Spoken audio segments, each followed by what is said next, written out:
কেকেটা next কাৰ্যসূচী হেৰি আমি জনাবলৈ পাই যথেষ্ট সুখী হৈছোঁ আপুনি ইমান দিনে থানাৰ যি বয় বস্তু ব্যৱহাৰ কৰিছিল সকলো বস্তুত কোৰ্টৰ ফালৰ পৰা অৰ্ডাৰ আহিছে চিল কৰি দিয়া যাব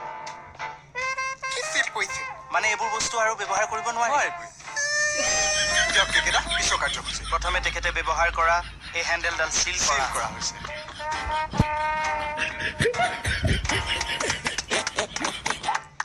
আৰু দ্বিতীয়তে তেখেতে যি এণ্টেনাৰ লৈ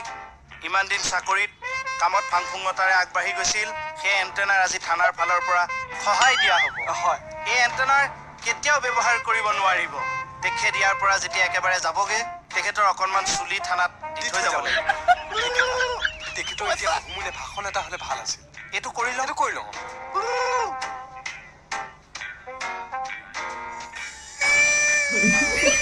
এণ্টেনাৰ চিল কৰা হ'ল কেকেটা এতিয়া জনশূন্য ৰাইজৰ আগত তেখেতৰ এটা খাৰুৱা ভাষণ হ'লে ভাল হ'ব মোহন পেৰাচিটামোলৰ মই ভাষণ চাখন নিদিছো যা এইবিলাক অকৰামীৰ কাৰণে আজি তোৰ চাকৰি গ'ল পঢ়িবলৈ দিলো নপঢ়িলি আইন শিকিবলৈ কৈ আছো মন নাই ক'ৰ পৰা চাকৰি থাকিব তোৰ ক কেকেটা তেতিয়াহ'লে মই এইখিনি বস্তু লৈ যাওঁ ভাষণটো আগতে দি ল'ব মই চেষ্টা কৰিছোঁ আপুনি ধৰি যাবচোন ধৰাৰ সময় নাই মোহন এতিয়া তোক এৰি দিয়াৰ সময় এৰাল চিঙাৰ সময়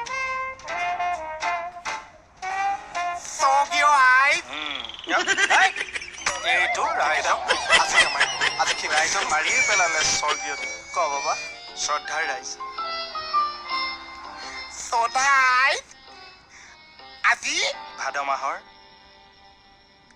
ভাদ মাহৰ কোৱা আজি সভা ভংগ চা তই আৰম্ভই নকৰিলি ভাঙিয়ে পেলালি যে ভাষণ বেছি দীঘলীয়া হ'লে মানুহে আমনি পাইছে কল সি এঘণ্টীয়া লেকচাৰ দিছে মই তেতিয়াহ'লে এইখিনি লওঁ চিল কৰা বস্তুখিনি আমি থানালৈকে লৈ যাওঁ মোহন আজি শেষ বিদায় কিবা যদি ভুল কৰিছিলোঁ বেয়া নাপাবি আৰু শেষ উপহাৰটো দি থৈ যাওঁ তোক আহো